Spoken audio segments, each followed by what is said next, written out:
This is an open letter to Alexandra Wallace and Vincent Chin. Dear Alexandra Wallace, 2011 YouTube phenomenon, Asians in the library. You said, all Asian people have their family come to UCLA to cook food for them. I am sick of all these Asians in the library who just talk on their phone like, ching chong, ling long, ting tong.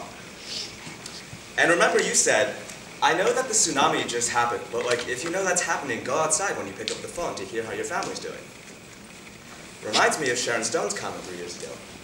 I've been concerned about how should we deal with the Olympics because they are not being very nice to the Dalai Lama, who is a good friend of mine. Then all this earthquake and all this stuff happened, and I thought, is that karma when you're not nice that the bad things happen to you?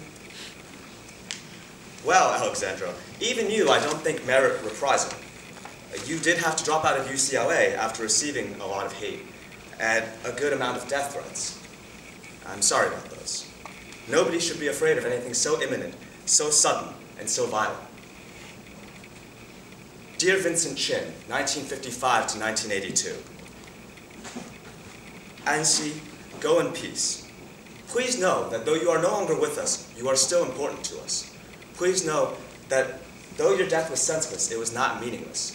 You did not die without meaning. When you were killed by 2 white offenders in Detroit during a time when many American jobs were being lost to Japan, when the Chrysler plant superintendent yelled, "It's because of you little motherfuckers that we're out of work," he probably thought you were Japanese. But close enough, right? All Asian people look the same, right? You were so close, Vincent Chin. You had come to this country, across an ocean, across miles, across leagues and years, to pursue America, to start a life. You were a few days from your wedding, Vincent Chin. After all, the 2 white men came across you during your bachelor party. Your bride had already picked out her dress. Brilliant white, perhaps, to show innocence, or, as in traditional Chinese style, a red dress, symbolizing good fortune and joy. Please know that even though your killers were set free with slaps on their baseball bat-wielding wrists, that it's okay.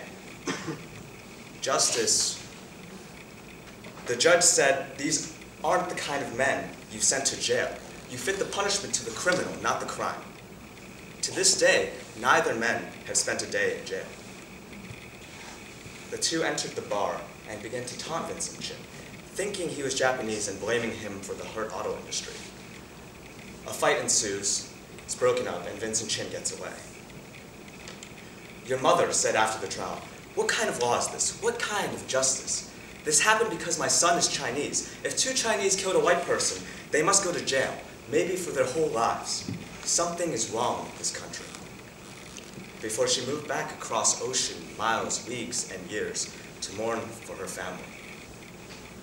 Please know that although your death and the trial of the 2 white men who killed you happened before hate crime laws were established, that the event of your death and subsequent trial resulted in the formation of the first of any pan-ethnic Asian American movements.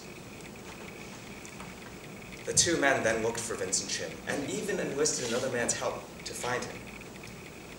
We remember you, Vincent Chin. People look at us and know that we are not all the same, that we have just come here across oceans, miles, leagues, and years to form a family here, to make a life. They found you in front of McDonald's. 2 golden arches smiled onto you as you were held down, as the polished grain of the baseball bat hit your head once, twice, 3 times, 4 times. The bat came down on your head, the red, the life dripping over the words, "All American Slugger." White is also a somber color in Chinese tradition for mourning. Red on white tile. We remember Vincent Chin and we will remind each other. I know this perhaps comes as small solace for you, for your mother, for your bride-to-be. Your final words, as all you struggled for was lost to you, were, "It's not fair." It's not fair. It will never be fair. But please go in peace, knowing that we cannot, or will not, let this happen again.